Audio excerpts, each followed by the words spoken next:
Hi everyone, welcome to another episode of Midweek Drum Hang. I'm your host Scotty Zwang. I am just waiting for not only some people to join, but also for our guest, Mr. Scott Pellegrom. For those of you who don't know who Scott is, he just joined and he could tell you. Here we go. Adding. There we go. Is this going? Good to go. Waiting for you. Ta-da! Hello, sir. Hello, Scotty. How you doing? We should have the Scott and Scotty show. I know. I was literally just thinking I haven't had another Scotty on here yet. So I don't know a lot of Scotts or Scotties. You're like one of the only I know, actually. me either. I mean, normally I technically like you am a Scot, Yes. but Scott Zwang it's very Scott Zwang, very, abrupt. yeah To the point. yeah. It sounds like it's like a move that you don't want to have happen on you. You know, That's like, I don't want this Scott Zwang. yeah. So it needed to. I needed to lighten it up a little bit, and Scotty just had more ring to it. But anyways, how is it in Michigan? Well, it's not snowing, so that's good. Other than that, I mean, it's been a really good summer. It's been super chill. Some of the venues out here have been like figuring out the whole social distancing thing. So as of late, I've had a few really fun gigs. Like the only gigs I've had this year, like is weird, to say I've only had a couple of gigs this year. But things in Michigan have been pretty fine, since I'm saying there's only a couple of gigs, I've been doing a lot of gardening and things like that this year. I'm super jealous because we don't have any ability for gardening in our apartment building You're in an apartment, yeah. in Philly. Yeah, I mean, and I'm trying to spend as much time outside as possible. A lot of hiking, and even just walking around the city, because being trapped in this building is not helpful during this time, and being out in nature has definitely been like the one thing besides playing drums that has like slowed down my mind a bit. And even playing drums is also just a reminder sometimes that they're like, I still play every day, but it's also a reminder that it's crazy out there and that things are different than they've ever been before. Whereas when like I'm hiking, it doesn't feel that way. Yeah, Oh, you got that's this with you? Peg. He's here. I was asking him if he was going to be part of the interview, but he's like, "Well, how much does it pay? What's the contract? What are the rights?" He's a stickler, so he kind of walked off on me. I think he'll be in and out. He'll make a guest appearance. Nice. No, I feel. I mean, to be honest, like you're saying that you've been playing every day, and like kind of since everything happened this year. I mean, to be honest, like for me, 2019 was a really weird year, and it was a lot of first in my life type of things happened in 2019, and going into 2020 for me, like as a person, emotionally, spiritually, musically, I was feeling like this is my year. Like there was a lot of really cool stuff happening.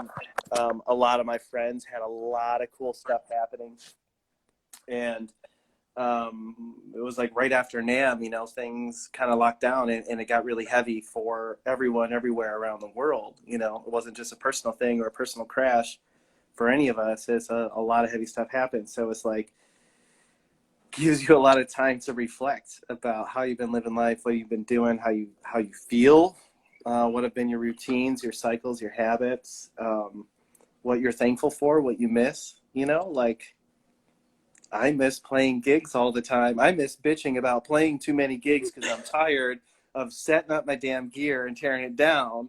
And right now, I would do that. I would do that for anybody. I would just set up the damn gear for them and let them play. Yeah.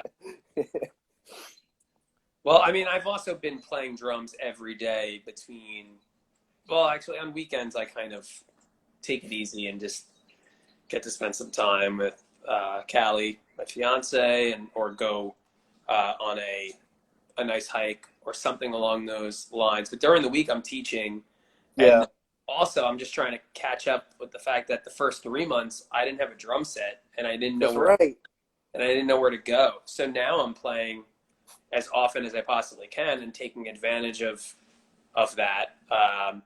But oh, hey Sokka, KJ Sokka says hi to both Scotty What and up, Scotty. KJ? He's aware. He's Oh, my hero. he's I always, good. when I grow up someday, I want to be like KJ. That's what I say all the time. It's fucking tough though. The struggle's real. He's a genius. He's a Yeah, wonder boy. He's so good. I I know. still love his rooftop videos, the PBR videos and stuff on YouTube back in the day. That's what changed the game, man.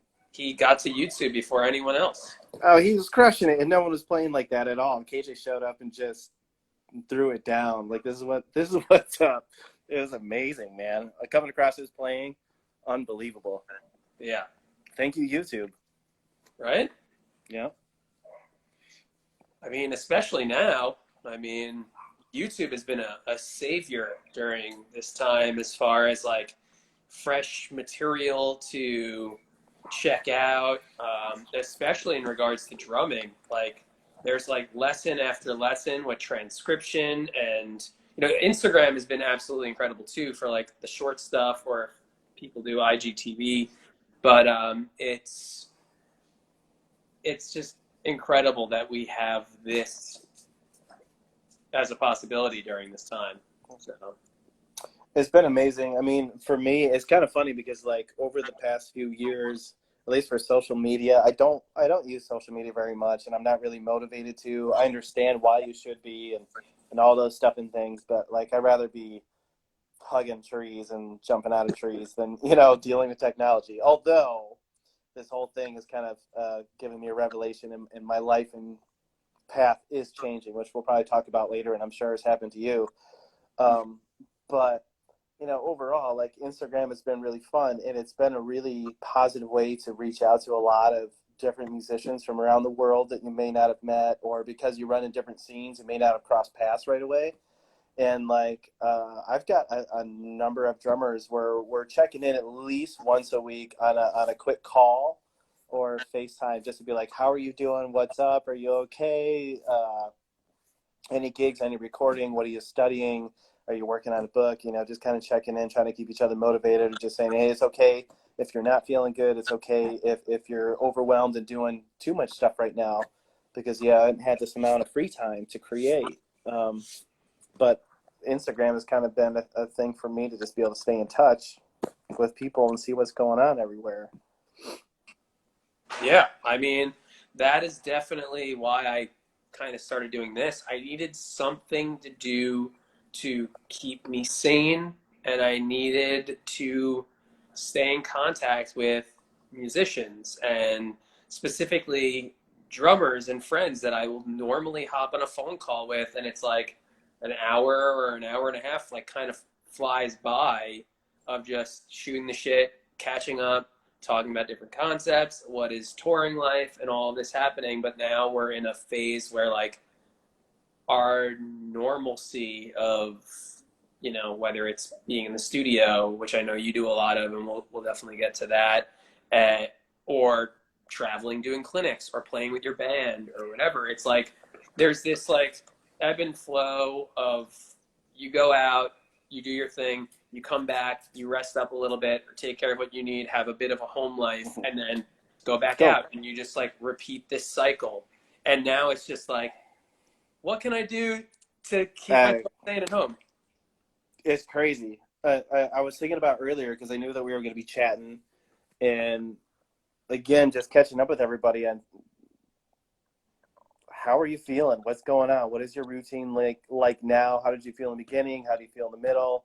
Are you better now than you were in the beginning? Like that whole thing. Because like for me, I was like really digging deep, and just kind of averaged out like, when I was around 14, 15, I started playing a lot. I was starting to play more gigs and get hired to do gigs and teaching private lessons. And I had some like, I worked at a movie theater. It was like the legendary theater that was downtown Grand Haven here back when it was an old school theater and still had the pit for the orchestra, so you could do plays and musicals there. It was Awesome. a cool job, actually, because I knew everyone that worked there, and we would play Dark Side of the Moon and Wizard of Oz when we closed, right? And we'd have the whole place to ourselves. Like, it was a cool gig when you're like 15, 16, right? But other than that, like, for the last 20 years, my job has been playing drums, teaching drums, studying drums, touring drums. And I've never had to have a side gig. And for the first time in my life, I have to figure out, like, what would be my side hustle? What are other things that I'm good at? It's weird because I have a lot of other hobbies and passions and loves in my life, but I never would want to monetize off of them. But I've been so geared that I just love the addiction of being a musician and being able to always be fed, like, your craving of learning more and discovering more and seeing the new players, the hot players, the legendary players, and, like, be on that cycle. Like you said, go out, kick ass, get your ass kicked, come home, recover, say what up, hug and kiss your mom. Then they go out, then they go home, and then they're out on the road, and it could be a weekend or it could be 3 weeks. And then to just say, like, okay, you are just, like, home for, like, 4 months, 5 months. And all your friends that you normally see because of festivals and gigs and clinics and sessions and rehearsals and all that, well, you're not going to see them because you can't. It's crazy. Yeah. My social life is music, Yeah. I mean, that's kind of, in a sense, you get to dive deep into yourself and every aspect of that. So why you play the drums, like how you got into deciding that you are going to do this for a living, and how it feeds you. And it's more than just playing the drums or whatever it might be. You realize all these little subcategories. And a big part of that is when you get to tour, and especially this time of year. And that's why it's like, it comes in waves where, like, I'm finally, like, as weird as it is, and there are frustrating moments, I'm settling into pandemic life as best as possible. But, like, I'm also at a time, we're at the time of year right now where, like, typically speaking, I would be traveling all over the country every weekend, playing a different festival, seeing various bands that either inspire me or are, like, homies that I look forward to hanging out with. And that's gone, and maybe we'll be back next summer. Like, it keeps, like, changing, whether, like, we'll be good by the spring. Oh, next summer. Oh no, you it's know, back spring and there's forth a vaccine so much. coming, and now it's just getting worse and worse. So, like, we don't know what will happen, and you kind of just have to do whatever you can to stay sane and not lose your mind and not get, like, try to not get frustrated with the fact that, like, you have to go out and wear a mask, or, like, the things that we're seeing now where it's like, this is why we're having some issues. Sorry, I'm hearing you click, and I just picked this up, and I'm like, I can't stop. There's only one stick by me, and it found its way to me. I pushed it away. All the other sticks are somewhere else. It's very Scotty P of you, in the fact that your rhythm with one hand is so that I'm like, oh, he's typing at a computer. Yeah. The guy on my computer here, and I just hear.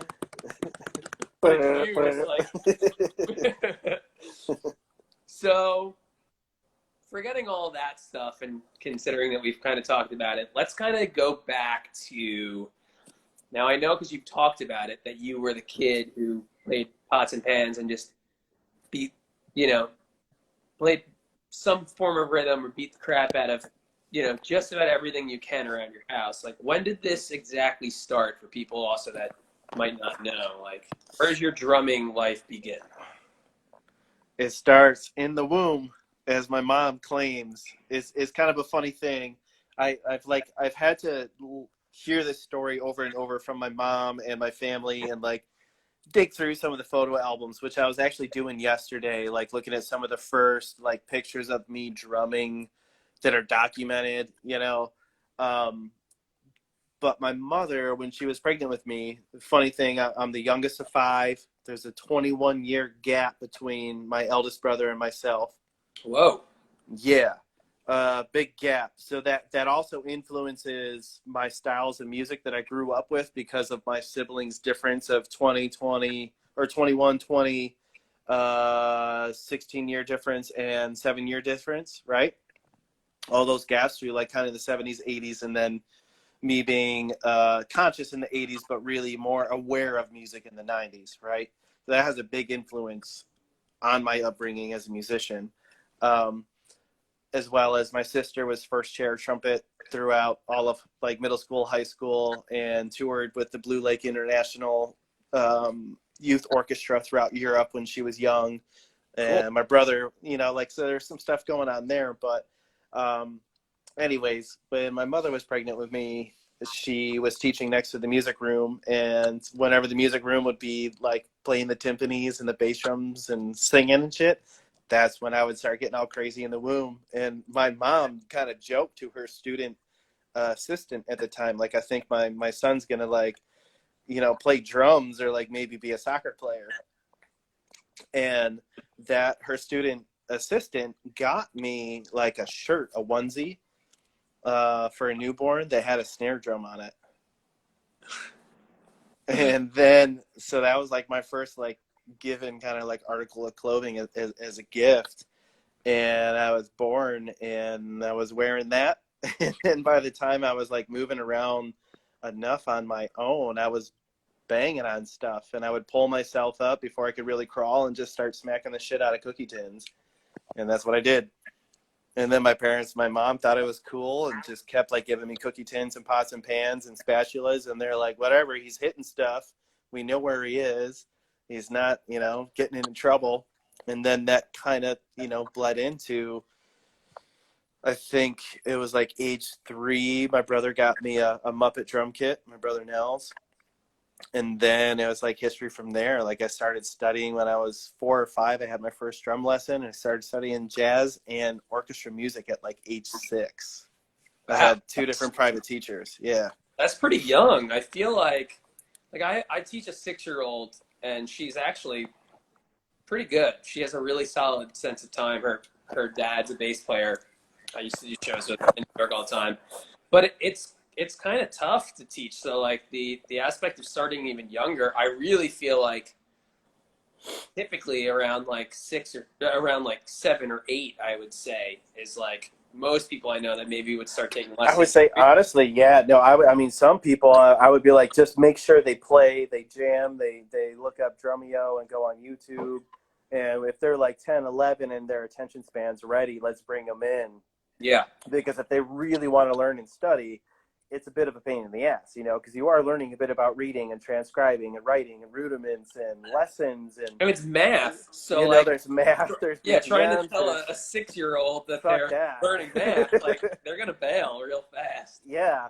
But what happened with me is that like I was a really shy kid, like pretty shy, social anxiety type of thing. So like if an adult was like, okay, this is big band music, and these 3 notes here are triplets, and they are said 1 dotty, 2 dotty, 3 dotty, 4 dotty. I would just be like, okay, that's it, that's the law. And they'd be like, here, you're going to learn a big band kick. So I still have all the notes from my first book. It was using Ted Reed syncopation as a big band book. So I learned all the exercises on how to set up a big band when I was like 6 years old. So I learned all, and I just learned, and I thought that's what you did. And then I would go home and practice it. And then after that, I would go and pull up Rush or Boston or Kansas or Journey, and that was the time that like Guns N' Roses started coming around, and Poison, Cinderella, like all that stuff. So like fusion, prog rock, metal is what started like awakening my body. And then it was like, I think I was like, I remember I probably was 8 years old. It was around Valentine's Day, and I had strep throat, and my mom, badass mom, got my sister and I Spin Doctors and Red Hot Chili Peppers cassette tapes and let us choose or we could trade after like a week to listen to the music.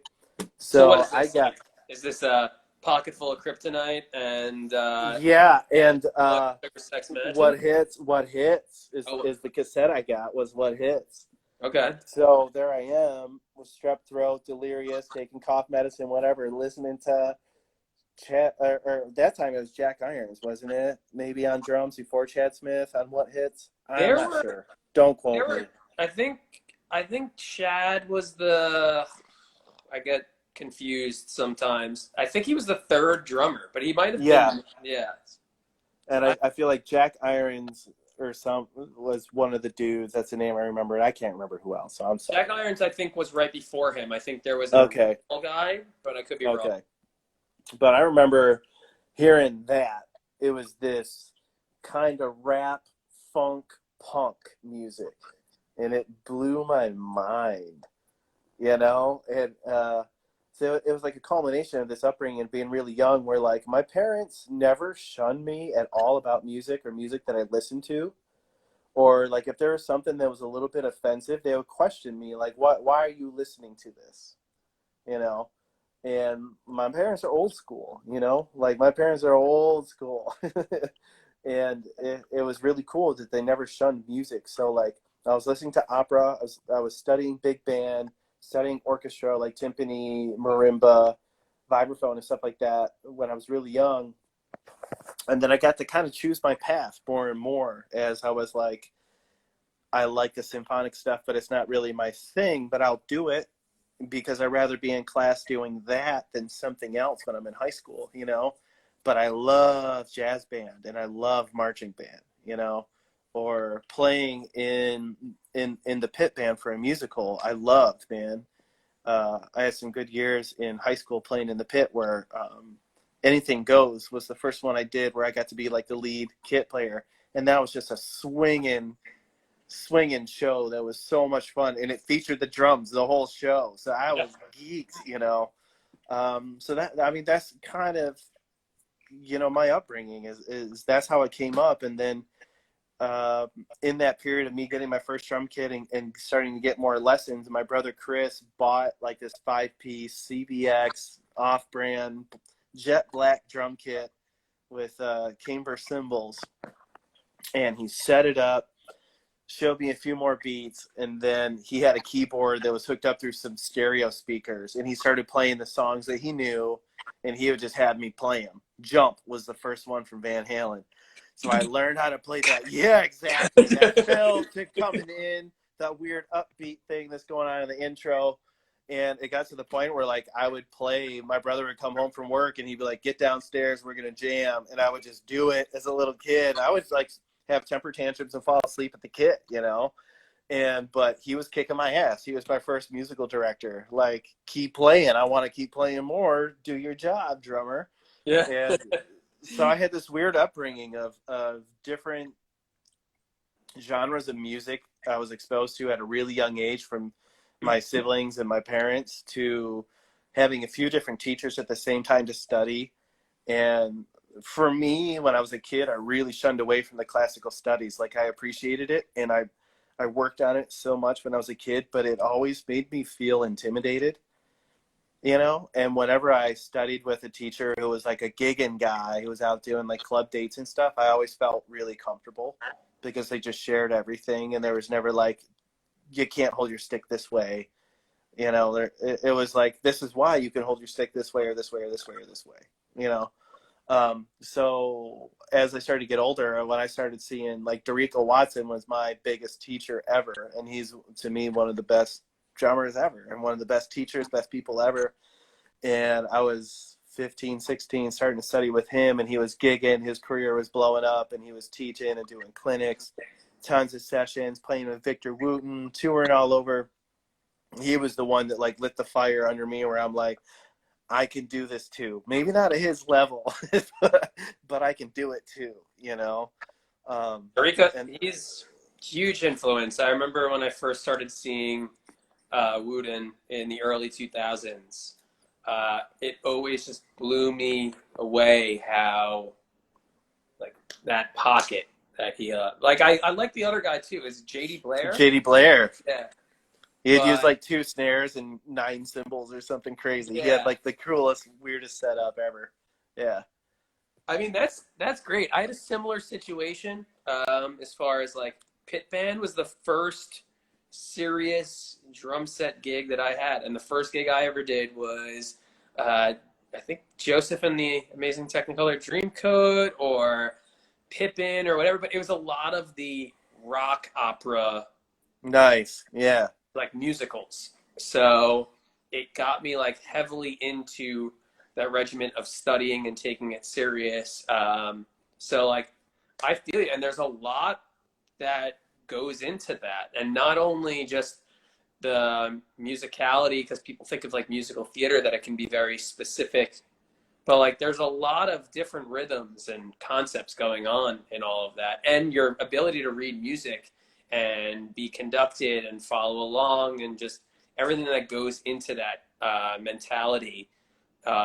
It definitely trains you to be super patient and precise with what it is that you're doing. So I didn't know that, Megan. That's Oh, yeah. No, that's great. The musical stuff is really kind of put me into that. Like, if I'm auditioning for a big gig or I want to try and do the LA or New York thing, like this is what you have to do. You have to rehearse every night. You have to take notes. You have to be ridiculed.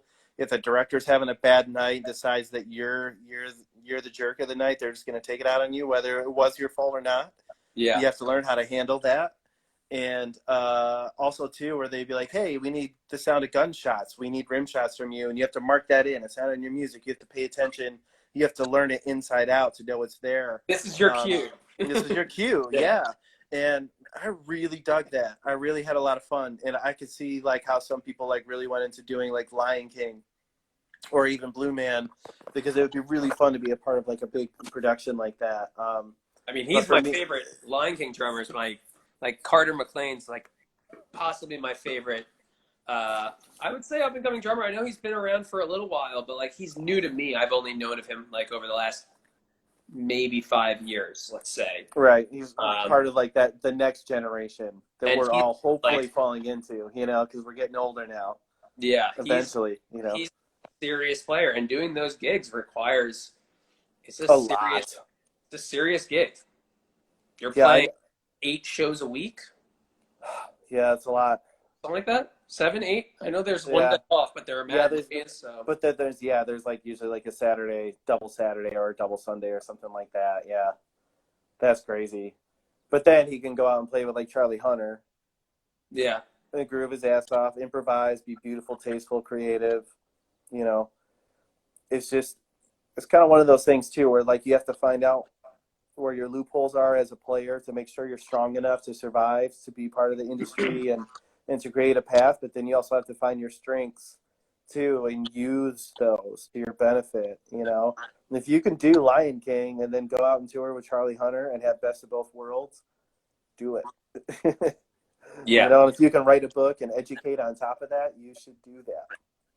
Well, that kind of goes back to this experience that we're in now, and how I used to think it was like, okay, I'm either going to put all my, eggs in teaching, or I'm going to put all my eggs into performing, and like teaching didn't stand a chance. But I don't know why it was like, I can do both. I don't know. Yeah. And it wasn't until this situation that it's like, I really enjoy teaching, especially students that take it seriously and are practicing, and you get to watch them develop, and they're doing things that they didn't think that they could do, but they're being patient with themselves and not beating themselves up too much, but putting the time in there.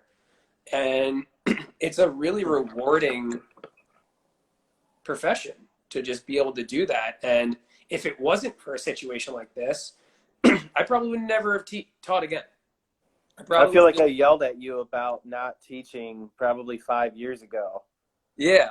And you're like, because I do that with every drummer that I know that's super good and talented, who's touring, doing festivals, doing shows. I'm like, teach, damn it. Teach at your sound check, or before your sound check, or afterwards, or in your bus, behind your bus, because people need you, because you were on the job doing the thing that they want to do, and it will inspire them to do it. And there's always time to do it, and it always makes you a better player. Yeah. Because because you're Yeah, stick refining control. your stuff, you know?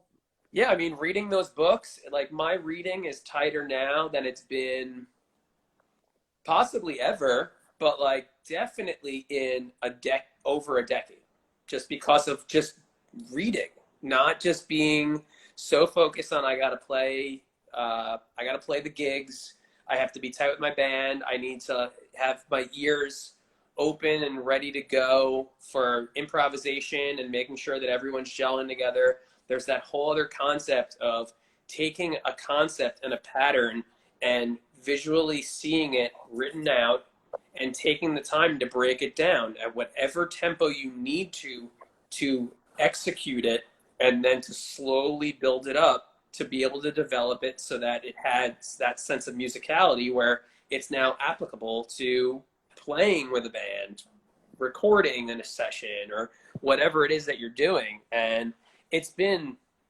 huge just how much I love doing it, and it's been huge just like filling my soul in that aspect, but also in the fact that like there's no gigs, so there's no money, and we need to survive. So like it's been a Yeah. lifesaver in that aspect too, which is usually, Yep. you know, I struggled for a while. I don't really anymore with that concept of like, you know, knowing what you're worth and asking for money for the amount of time that you're putting into something, and the fact that you're getting paid as well for the years, decades of work that you put in to get to where you are at this point. It's not just practicing for this one gig, which also takes a lot of time if you're learning a series of songs.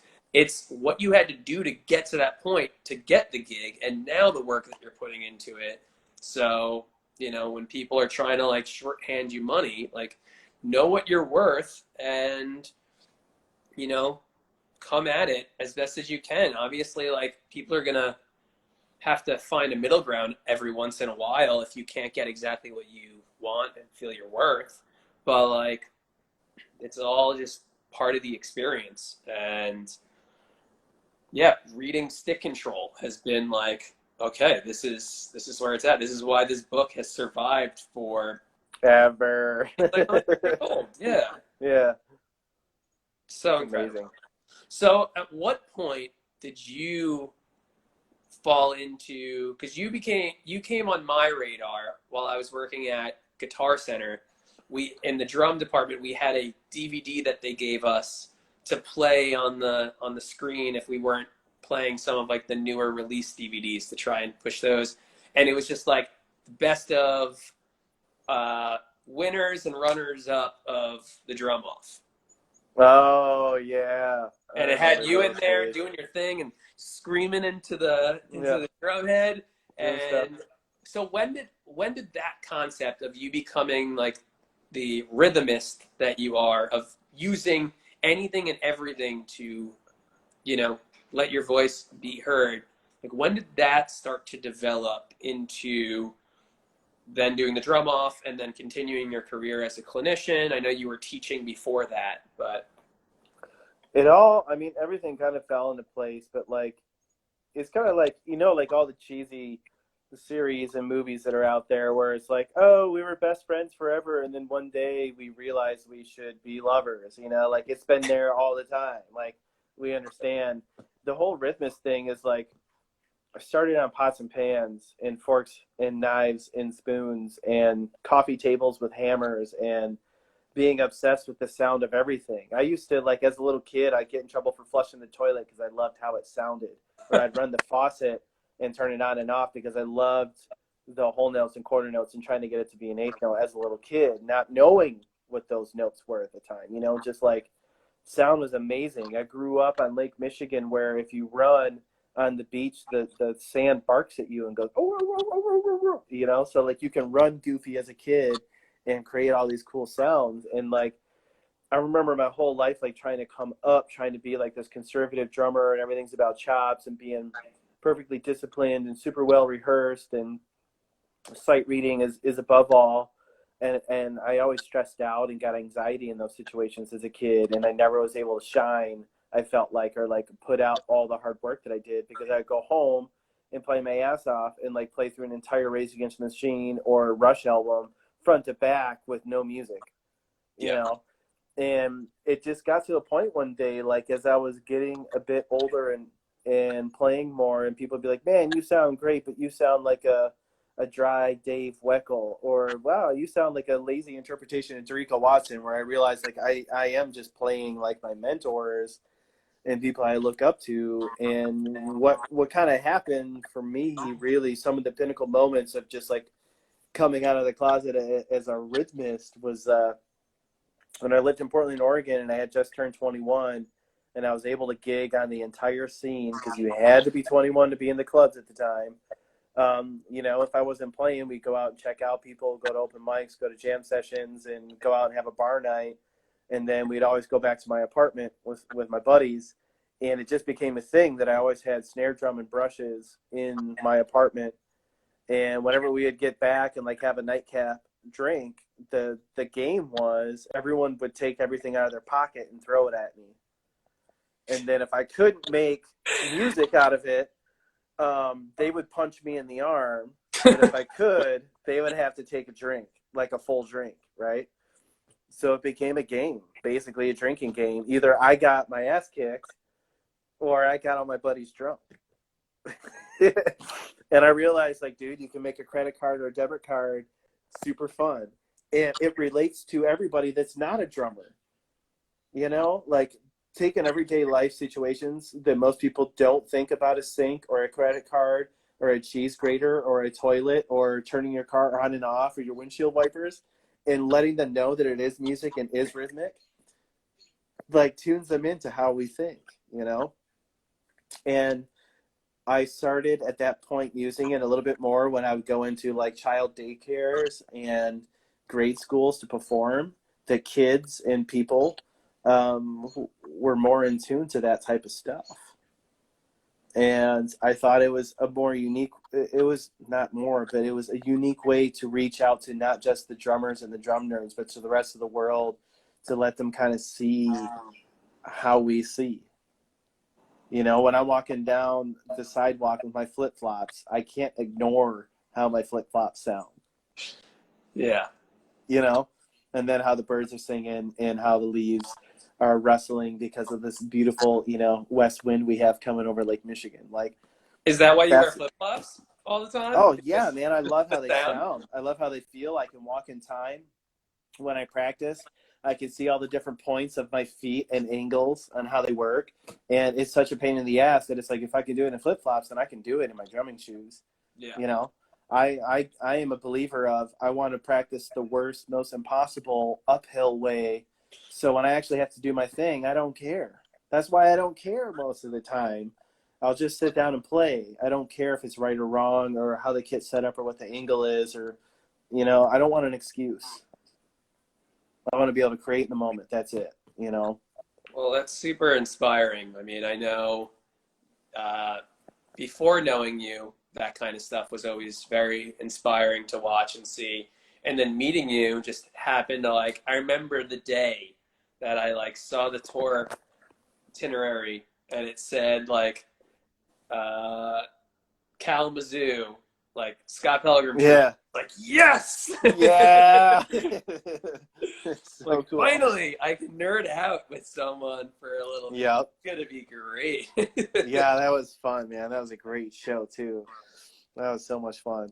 Yeah, I miss Bells. Obviously it's closer to you, but I've been doing a lot more. If we're in that area, we're in Grand Rapids, and Founders or Intersection, 20 Monroe, stuff like that. Yeah, exactly.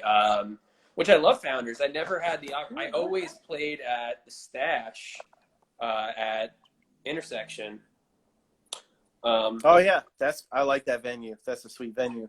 Which is great, but I've always, every time I played there, would always walk to Founders to get food. Right. And a beer, or maybe not a beer. Yeah. I'm cheap on the road. I don't like to spend money on things I get for free. Right. Yeah. But it's, always the spot. And now every time I'm always playing there. But I feel like that keeps us away based on how Ghostlight tours. If we're going to do Michigan area, on a tour, we're only going to do, that one area. We're usually going to like build up to that spot. But I'd love, or maybe I'm wrong. Maybe there has been a Bells show and I'm just forgetting about it. But I feel like you've been in Grand Rapids the last few times you've been through, which is, I mean, to be honest, like I love Bells and it's a killer venue, but it's since the boom of microbreweries and distilleries throughout Michigan, you know, like Founders has really blown up and Grand Rapids as a city has really blown up. yeah, And then you have places like Shorts that are way up in the middle of nowhere in Bel Air in northern Michigan, but throw big festivals and stuff. Like, I mean, the biggest stop now in Michigan is Grand Rapids because you have all the venues right there and you have pretty much every demographic right yeah, there. Or you go to Detroit. yeah. It's which even the Detroit and the surrounding areas, I'm trying to remember the name of the city. It's like a suburb of Detroit where I would always play. Royal Oak or Oh wait, Pontiac. no, Pontiac. Yeah. Yeah. I was gonna say there's another one too that's out there that's kind of cool little hip little spot. Yeah, I love the Michigan area. It's always, especially in the summertime. In the Midwest, to me, when it's winter, can be brutal. No, that's why they all go to Florida or Arizona. You know. Yeah, I get sure. that. So like, I see that happening in my life, definitely for sure. yeah. So how did Drum Off happen? Was it like you saw it and were like, I'm going to take this opportunity, or was someone like, you need to do this, you know? I had, when I was 20 or something, I was at the Clackamas Guitar Center in Oregon, and I would always go there just to hang out because, like, again, when I had moved to Oregon, I was already gigging full-time here in Michigan, and I moved there, and they're like, oh, no, if you're not 21, we're not letting you in to play gigs. Here, you could get on stage. They'd just mark you up. Yeah. And then, you know, during set break, you'd have to be out back. And so I got there, and the only places I could hang out were music stores and cafes and stuff. So that's where I went to chill, and I was playing, and all the people at the place were like, hey, you should, like, enter this Drum Off thing and do it. So I did it, not knowing at all what it was, and I made it to the, like, regional finals, and it was the year that Eric Moore won. So that says enough. Eric Moore is, you know, one of the nastiest drummers on planet Earth ever. But I got to the regionals, and I was like, I don't even know what I'm doing. What is this thing? Stressed out. I remember they called my name. They're like, Scott Pellegrom from Portland, Oregon, and it was in Seattle, Washington. And they booed me because there's, like, a big rivalry, right, of, like, Seattle and Portland. So I get on stage just like, aww. Like, I'm actually from Michigan, so I'm joke's from on. Michigan. I'm from Michigan, you know, give me a microphone. And then, you know, that was it. I placed second in that, and then, you know, didn't make it to the finals. And then the finals, I'm pretty sure that year was Eric Moore who won. And then I didn't think about it at all. And then it was years later, I moved back to Michigan, and a girl that I was dating at the time, we had been out, like, fishing all day, and I stopped by to say hi to my mom, and I grabbed my mom's mail, and there's a Guitar Center, you know, brochure that said, oh, enter the Guitar Center Drum Off and win a car and $50,000 and all this stuff. And my girlfriend's like, hey, you should, like, enter that, you know? And I'm like, no, I don't do that. That's not my thing. And I was like, fine, I'll do it. So I entered it. I had no idea. And then all of a sudden I found myself at the finals. Like, holy crap, you know? So you did this. So I didn't realize you did this because I was looking at the list and kind of trying to go back and remember if it was 2007 that you had done it or 2000. It was 2006 is when I did it, but the finals takes place 2007 of Gotcha. January, the weekend before NAMM. Gotcha. So 2000, I remember just from looking back. So you did it in 2003 because that's when Eric Moore won. Okay. Yeah. Who is like next level. Oh, dude, he's nasty. He's nasty. Yeah. I forgot that he had won, and that's kind of like one of his launch pads. I don't know if that's what started his career, but like that's kind of what got things really going. I just known through like watching videos and seeing Instagram and where he's at now, and also just being like amazed at the lineup and talent that Suicidal Tendencies will pick as Oh their yeah, dude. members. It's like Yeah. it's nonstop. How incredible! Like if you have that gig, you know that, or people know that you are legit. So You're bad. You're bad. yeah. So So yeah, okay, and then, I didn't know anything about it, and the I improvised through the whole thing. I never rehearsed. I never came up with a routine. I just thought like I'll let it rip. And the finals, I remember I had a moment uh, because I was the last one to go, and I had heard everybody play, and I was like,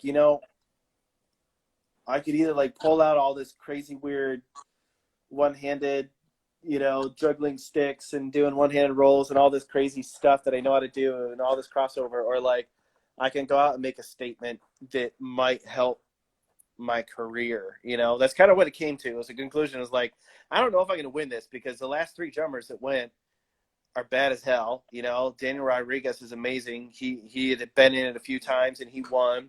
Isaiah Gill won it a couple years later, and I think he had been in it 2 or 3 times towards the finals. I'm not sure, and he's amazing. He's playing with Black Flag, and then I'm totally drawing a blank right now, and he can kick my butt if he sees this.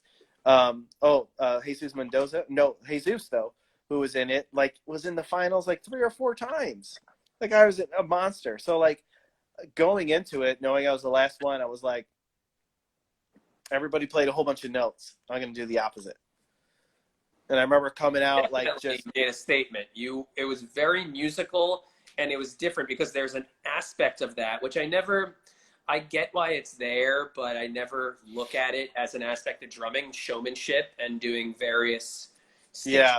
twirls or whatever. And you decided that your musical aspect of it was like, I'm gonna like scream in a sense, like into the drum and let the snares vibrate. And there was something extremely musical about it that captured that area that you're being judged on. And I never seen anyone in the drum offs before use that as like, you know what, I'm gonna take that showmanship aspect that normally is just like cool looking stuff, but there's nothing musical about it at all, and I'm gonna like inject musicality into it.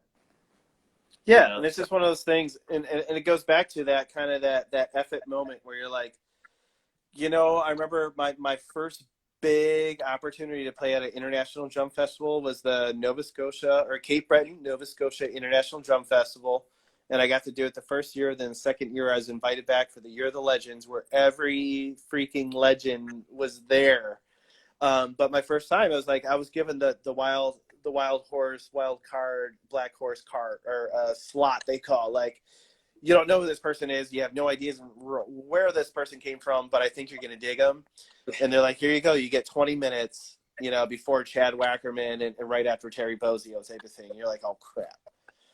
Yeah, I remember I went out and I pulled out a chair and I sat down in a chair and I started air drumming and scatting and playing my body and hit my face and swishing the floor, and people started laughing and they're cracking up and they're having a good time. And I was like, I think I got their attention, because no one had done that the entire time. And the more and more I started doing that, I was like, it isn't about showing what I can do. It's about showing what rhythm can do, what music can do in this life. Not what I can do, but what all of us can do if we decide to pay attention to these rhythms, to these sounds, to these colors, to these textures, and that they're everywhere. And that life can be very entertaining if you just allow yourself to be entertained, And that's kind of when like the whole child's mind approach really became like very important to me as an educator and a clinician, to be like, it's not about just busting your balls and running uphill 24/7. It is about enjoying life and just allowing yourself to feel good about what you're doing. You don't yep. always have to judge and criticize and critique what you're doing. You can enjoy it. You can cook something and say, this is good, but I bet I can do better, but still not be bad or feeling bad that you didn't do as good as you will do next time, And it's that whole aspect, you know, roundabout about how I learned, how I studied, and when I kind of came to that effort moment was like, I want to connect with people, you know, and I want people to connect with me. And if everything is just about odd time signatures and, you know, polyrhythms and all this stuff, I'm going to lose everybody. But if I can tell people they can hit their face and get sounds out of their heads and stuff, they're going to have fun, you know? That reaches a lot more people than you would think, you know?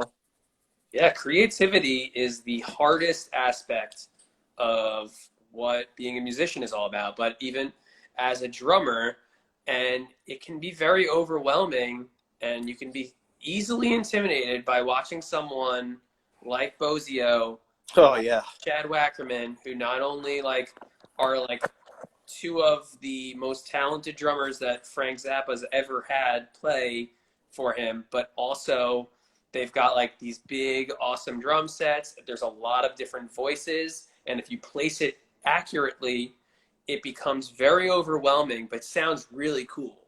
Yeah.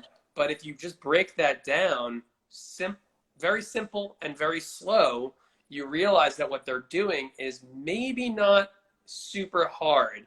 It's achieving it at that tempo, or you know, maybe not breaking it down as a 30-second note or a 64th note even, Right. but Yeah. like breaking it down to a simpler, slower method and realizing I can actually do that. I need to work hard to get it to sound like they got it to sound, but I can take that concept and I can run with it.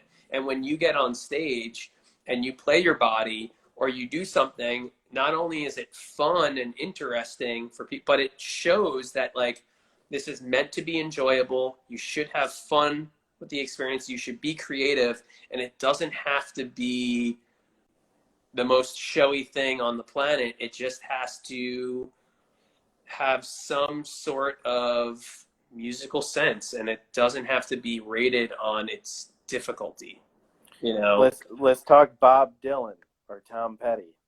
Yeah,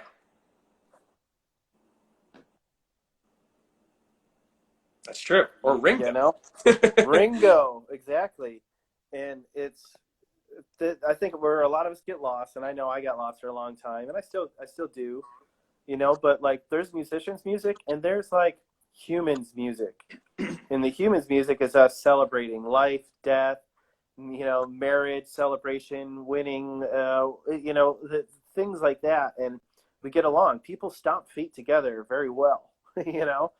You get people marching in a line, they will fall in sync. You get a whole crowd just bumping to a DJ at Electric Forest, man. You look out and there's like 20,000 people bugging out at the same time, just feeling it. So like we're engineered to be able to play together and get along together. And I kind of feel like part of my mission is that edutainment side of things. Like it should be entertaining and it should be educative. And if people want to learn more about drumming, they have the resources to do it. But if not, have a good time, love it, dance to it, feel it, vibe out to it. Like that's a very important thing too, because we don't have to worry about open close technique and push pull and whatever. Who Yeah. cares? Lay it on 2 and 4 and 4 in the floor, and you got a party all night long. You know. Yeah, you're gonna get you can not only, I mean, fun is the biggest aspect, but that's how you're gonna get a paycheck. I mean, Yep. you wanna you wanna cut down to it, have total feel, have it come straight from here and lay it down there, and all you have to play is 2 and 4 on the snare drum, 1 and 3 on the bass drum, and even like quarter notes on the hi-hat, and you might make a living doing this, you know? You can totally, and hey, you do that, and you're able to sing backup, and you have a minivan, and you own a PA. People are You're gonna hire busy, you. Yeah, you're dude. You're gonna be hired all the time. Like honestly, who cares about like how fast you can play double strokes and paradiddles with your feet? At that point, you know, um, and that's part of how the industry is moving a little bit too. Or like, what are your other things that keep you busy or can keep your side hustles going? You know, it's pretty amazing. for sure, man. Well, I know we're going to run out of time soon, and I did want to get to chat about how life has been since, you know, owning a music studio or being part owner in a music studio out there. For me, I'm part of the team. The way that it worked out is that I was kind of blessed with years and years ago, some people that I worked with and gigged with and wrote with, met up with a live sound engineer who was working for the Stars, and his name's Bill Chrysler. He's one of the best human beings ever, and he lived here in Grand Haven. And I heard myth and legend about this guy, and after a couple of years, he met up with a few friends and colleagues of mine, and while they were recording a record, they needed a drum tech. And so I came in and started teching on the record, tuning all the drums and supplying some gear. And then they liked what I did as a tech, so they asked me to sit in on the sessions to give advice about some of the grooves and production. So then I did that, and then they needed help finishing a couple songs on the record, so I sat down with the lead vocalist, and we finished a couple songs with lyrics, and then I ended up getting a key to the studio. You know? So you are a partner in a sense, but so you're not an owner. I'm not an owner. Yeah, no. Gotcha. No, I wish One I of the was. owners, actually, I found out a really funny story, was my keyboardist, my piano player, Holly. Her neighbor is, I don't know if it's Bill Chrysler or if it's Bill. Yeah, it's yeah. Bill and Benny. Yeah, she used to she knows Dustin and Sarah. I found that to be hilarious. That it's like Yeah, I found that out last time I saw you, and you guys are playing like Founders or something, and we did the green room way upstairs, and we were like eating up there, talking for a bit.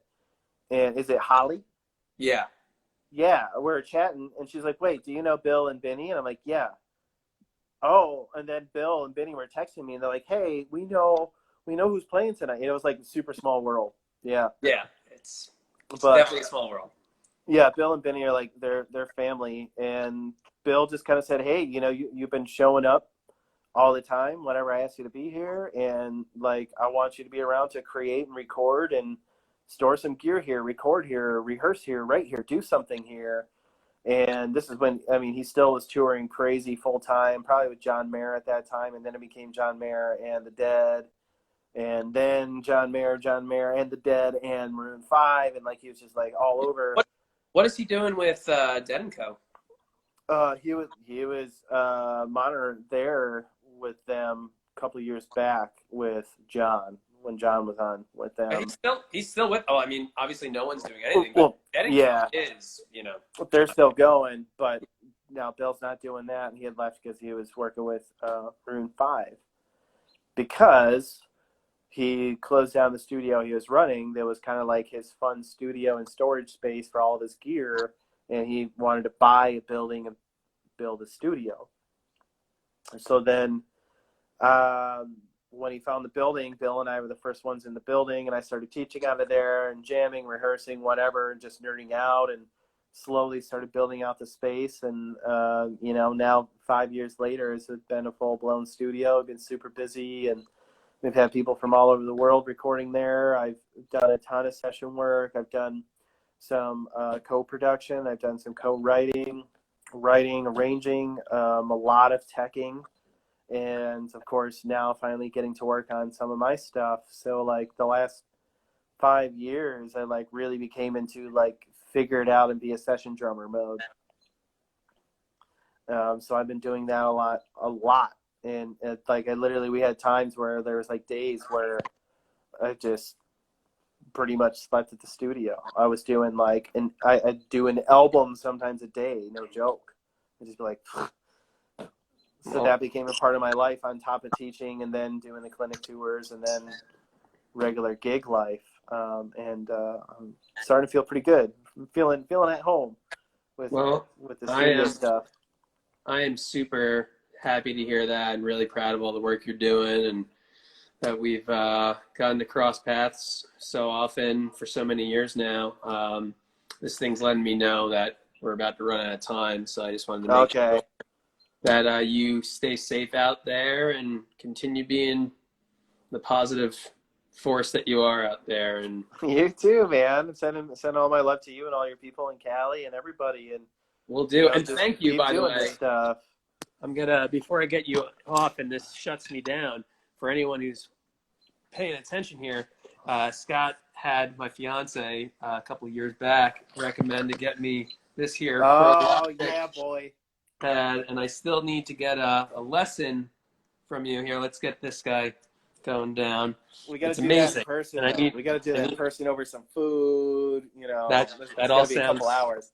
That sounds great. Well, it's got That is 5 the seconds, pad, man. so before it shuts us off. Peace.